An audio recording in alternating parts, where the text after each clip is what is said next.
Ongi etorri txirrindularia.comera, berriro ere martxan jarriko ditugu gure elkarrizketak, gogoratu astean bitan egiten ditugun elkarrizketak online formatuan, hainbat jende ezagutzeko nahiz eta hurbilen ez egon, bai Euskal Herriko txirrindulariak, baita Euskal Herrin lehiatzen direna, bizkata egentan ikiten dugu.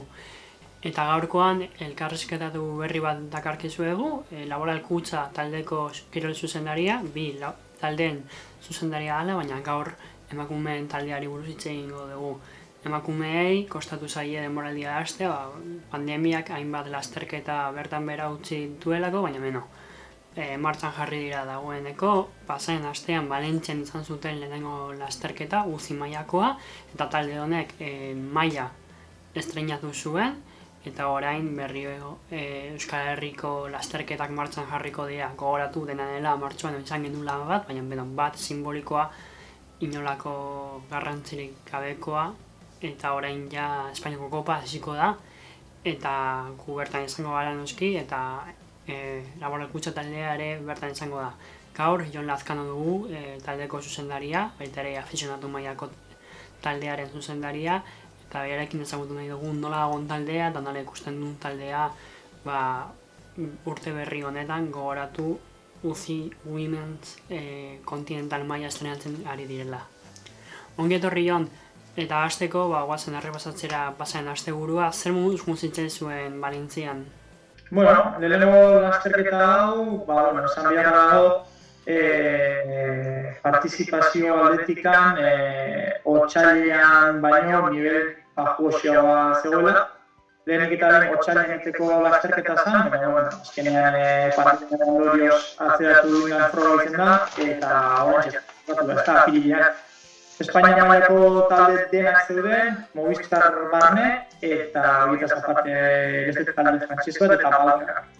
Baina, otsailetekan konparatuta maila pixka bat kusiago izan da. Gauta guztiz ere, oso esperientzia positiboa izan da, taldearentzako, lehenengo lasterketa UCI maila Euskal Herritik kanpo, eta ikusten dut gauza positibo asko eta esperientzia bikaina bai neskentzat, bai staff teknikoarentzat eta taldearentzat orokorrean. Valentzikoa UCI tropela zan goi mailakoa, baina txirrindulari onak zeuden, Movistarrek bloke ona zeukan, Balkarrek oso maila ona eman zuen. Zer modu sentitu ziren zuen txirrindulariak goi mailako tropela horretan? Beraientzat oso garrantzitsu izan da, ezta, pauso hau ematea, ikustea bai patrozinatzailea eta bai fundazioa bultzada bat emateko gogo handiarekin zeudela taldearentzat, eta konfiantza ekarri dira baita txirrindulariei, ezta. Eta azkenean, beraien maila nolabait ere ikusteko eta internazional maila, nazioarte maila konpetitze horrek, dakartzan alde positiboak baloratu eta beti ere hobekuntzaren bila guztiz sendo. Hasieran esan dugu, orain arte ez dituzuela lasterketarik izan iaia, karrera bakarra, lehiatu zen duten atarrabian eta listo. Nola izan dira hilabete hauek karrerarik gabekoak? Azkenean filosofia pur bat egin, ezta? Badakigu lehen urtean baino denboraldi sakona baten gaudela, ni ustez gauzak ere bete tokian jartzen ari direla, eta bazakigun lehenengo beranduago denboraldia hasiko zela, ezta? Ia da otsailean hasteko asmoa geneukala, baina atzerapen batzuek izan dira medio, eta lehen urtetik konparatuta zela hobeto goazen, beti ere errazago eraman da taldea orokorrean. Eta prestakuntzaren alorrean nola maneiatu duzue forma eta gutxura berako planifikazioa mantentzeko? Prestakuntza aldetik, azkenean pixkaten enfokatu dugu, bai maiatzean dazkagu, UCI mailako lasterketak nahiko 5 zirela bazenek igun, eta horregatik gure kalendariaren parte zendoa bertan kontzentratu zaren, ezta? Eta hori mentalki hartuta eta sakon hartuta, horta planteatu dugu, bai maiatza eta ekainera, normaltasun berri hau geroz eta gizartea gotzen dela medio, genitugu, bai udapartera egutegi izango dugula. Orain ja badirudi egutegiak pixkanaka martxa hartuko dula, pasaren astean Valentzian, orain aste honetan Espainiako Kopa esiko da Beasainen, hurrengo astean Espainiako Kopa ere Euskal Herrian izango dugu eta Euskaldun txapelketa ere hasiko da igandean, pixkanaka denboraldia martxan jartzen den heinean zuek ere martxa hartuko duzu, ez? Bai, zuk esan duzun bezala, igande honetan Beasainen izango dugu Espainiako Kopako lehen froga puntua garria, eta gero ja, asteburua izango dugu zitaren bat, Espainiako Kopa ez bada Euskaldun torneokoa, bestela Mailako lasterketak esan duten bezala, maiatzean, bai Nafarroako bi klasikak, Eibar, Durango, orduan, bai ematen du ja ritmoa hartzen joango garela, eta maiatza ekainera benetan lasterketa beteta izango dugu. Laboral Kutxa taldeak aurten apostu argi egin du gazteengatik, ez? Bai, azkenean pentsatzen dugu bai, txirrindulariak gaztetatik hartuta, beti ere moldagarriagoak direla, ezta? Hau da, ikaste prozesu horretan geroz eta lehenago hartuz gero, gure dinamikaren barruan sartu daitezke, eta horrela, erakutsi ahal dezakeguna behintzat, gaztelanikan jakiten badute, beti ere gustatzen dugu progresioa hobekiago egin daitekeela. Aurtengo helburuei dagokionez, imaginatzet tarten egongo direla Euskal Herrian liatu behar direan UCI lasterketak, bai maiatzean liatu behar diren Lagoak, Nafarroa, Eibar eta Durango, eta batez ere uztailean liatuko den Donostiako klasikoa emakumeen World Tour maila estreinatuko duena, ez? Bai, txiko lasterketak garrantzitsuenak guretzako horiek dira, argita garbi dago maila ikarra izango da, eta munduko txirrindulari honenak bertan izango dela, ezta? Guretzako aukera jarrera dela irtetako marran egotea, eta alde guztia ematea, ezta? Eta hortik aurrera, ikusiko dugu nola gure maila, eta hortik aurrera, hobekuntzak egiten jarraitu, eta distantzia hori dagoena ahalik eta gehien murriztea, ez? Munduko honen artean, eta gure txirrindulari, gure euskal txirrindularien arteko distantzia hori murrizten joatea, alde benean. Orain laster izango duzue lehenengo blokea, esan dugun bezala, lau lasterketa UCI Euskal Herrian. Zer espero duzue lasterketa hauetaz? Bai, ez, egia da, ibilbideak eta ezagutuko ditugula, baina konsiente izan gara, munduko talde honen aurrean emaitza ateratzea oso zaila da, guretzako momentu honetan. Orduan, esperientziaz disfrutatzea, aldegun honena ematea, eta azkeneaz txirrinduletaz gozatzea eta disfrutatzea, ezta? Aukera paralela da, esan dugun bezala, munduko honenekin aurrez aurre izatea, eta esan duten bezala, gure hobekuntza binetan baseak landuz, gero, etorkizunean ikusiko dugu zenbaterainoko gai izango gehan. Baina, printzipioz, honen amatea, gozatzea, disfrutatzea, eta emaitzak etorriko dira benetan landu gero, eta benetan, benetan taldea ondo lantzen badegu. Baina, lehenengo urtea da, esan dugu bezala, eta denbora izango dugu, espero dugu, etorkizunean lantzeko. Eman duzuen pauso berri honek, esan nahi du proiektua luzerako pentsatzen egin zeatela, ez urte bateako edo bi urteetarako talde honek etorkizuna daka eta urte luzetako etorkizuna, ez? Nola duzue planteatuta taldearen jarraipena?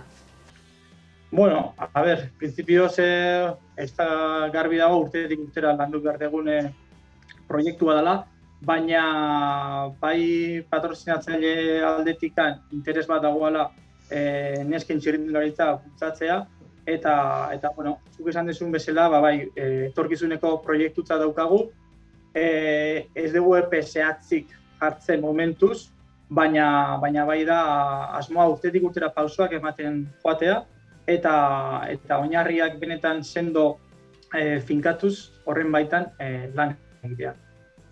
UCI maila estrenatzen ari zarete, horrek esan nahi du pixkanaka UCI egutegi bat bilatu behar dezuela. Valentzikoa eta Euskal Herrikoa eta azkain, gure mugetaz haratago bilatzen ari zarete lasterketa gehiago UCI mailakoak, Frantzia, Belgika, Italia aldean? Bueno, printzipioz, estatu mailako lasterketak bai ditugu kontrolpean o denak egiteko asmoan gaude. Egia da, uda parterako ez dagoela horren beste egutegi eta bai ari gara pare bat lasterketa begiratzen, oraindik ez daude konfirmatua, baina, aukera polita izan daiteke ez da, nazioarteko txirrindularitza probatzea, UCI maila estrenatzea nazioartean, eta esperientzia bat gehiago gehitzea taldeari, ez da, beti ere hori positiboa izango da. Eta taldearen sortze honetan, esan dugu txirrindulari gazte asko dituzue, dana berria da jentzat, gutxinez askorentzat. Eurek txirrindulariek ze sentsazio transmititzen dizkizuete? Beraiek lan egiteko gogo ikeragarria da, ezta? Orain arte egia da, ez dela oso lan handia egin, talde barruan, eta aurten izan dela benetan bultzada handia izan duen, proiektu bultzada handia izan du, ez da, aurten. Horren baitan, txirrindulariak benetan gogotsu daude, lanean jarraitzeko, inoiz baino motibatuago daude, eta ikusiko dugu, ez da, noraino iritsi gaitezkeen. Printzipioz, aurten urtea nahiko polita planteatzen dugu, eta ja hemendik hilabete batzutara hasi beharko gara pentsatzen baita datorren urtean zer izatea nahi dugun, noraino iritsi algean, eta horren baitan planifikatu 2022, ezta?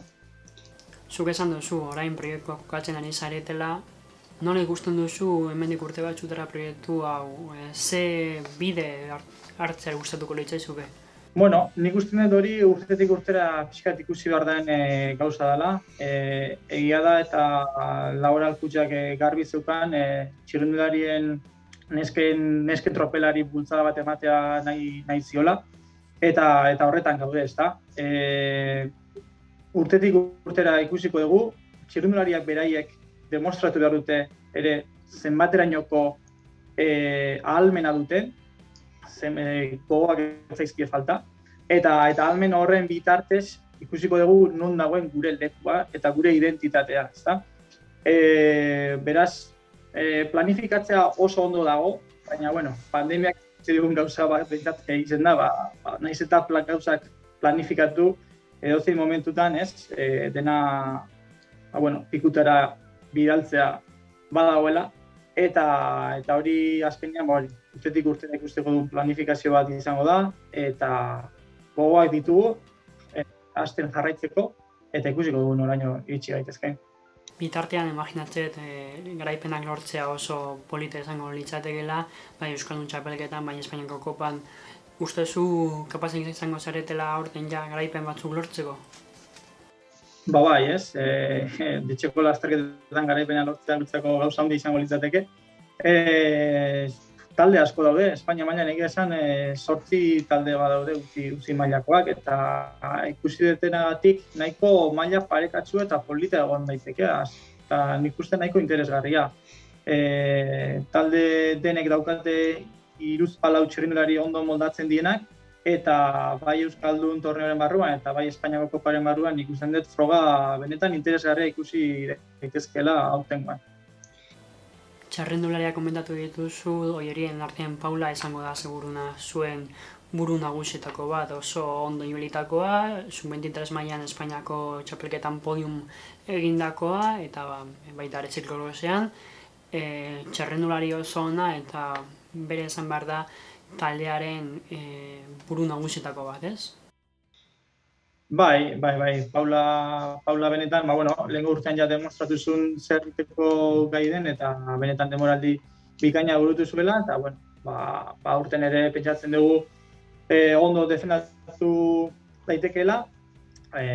Beraz gain bai Euken eta Tania ere bai, pistatik datozen bikotea benetan ondo defendatzen dira, bai amaiera azkarretan eta esprineko lasterketetan, eta gero beste pare bat sorpresatxo ere egon daitezke, ezta? Idoia Eraso gaztea da, baina benetan talentu handia daukan txirrindularia, lehen Espainiako txapelketan urrezko domina lortu zuen erlojupekoaren kontra, eta gero bai daukagu trialeta bat, usoa ostolaza, benetan entrenamentutan eta oso ondo bidean txirrindularia, momentutan lezio txiki batekin dabil, eta espero dugu aste batzuen buruan ez denbora luzean behintzat bueltan izatea eta gurekin lasterketetan parte hartzea. Beraz, zuek ere triatleten modara pasazeate, ez? Bai, ez da, ez dakit, pandemiaen bitxartez kiroldegira itxita zeuden, ezin duten igeri egin, pixkat kasu hori oso kuriosoa izan da, ez da? Eta biziketan ordu gehiago sartzen hasi dela komentatu zian berak usuak. Eta horren ondorioz, jende gehiago ezagutu, animatu, pare bat lasterketa parte hartu, eta lehen urtean, gauza politak egin zituen eta atentzioa ditu zian, eta berakin kontaktatu nuen, proiektua esplikatu, azaldu, eta gurekin dago aurten, da benetan posik bere aportazioekin. Ziklokloslari eta triatletaz gain, badakazu bloke potente bat pistan ibiltzen dianak, Tania Calvo, Euken Larrarte, Garasi Estevez, Nekane Gomez bai, hori guztiek edukiko dute aukera baita ere pistan ibiltzeko eta goi mailan bi modalitatean ibiltzeko, ez? Bai, guk aukera ematen diogu zentzu hortan, ezta? Beraiek ez duten nahi dena errepidera zentratzea, orduan gure partetik arazorik ez dago, bakoitzak bere bidea egin dezake zentzu horretan, eta ikusten dut konpenetratu egiten dela bai errepidea pistakin eta baita zikloprosa ere bai. Eta bide nagusia profesionaletan ditu, ezta? Modalitate denetik praktikatzen duten txirrindulariak daude eta gure taldean ere berdin pentsatzen dugu eta lan horretan sinisten dugu. Eskerrik asko, Jon, zure arretagatik, espero dugu taldea pixkanaka hasten joatea, baita ere espero dugu gure laranja kolore maitia bezala moreak ere bere tokia hartzea eta zalegoengan irismena izatea taldea, pixkanaka pausoak ematen ari zaretelako, baina pauso politak dialako. Hemendik gutxira ikusiko zaituztegu munduko denen egin batera, espero gu maiota ikustea gutxenez ihesalditan, eta zaindu zaitu ez urrengo arte, mila esker. Mila esker.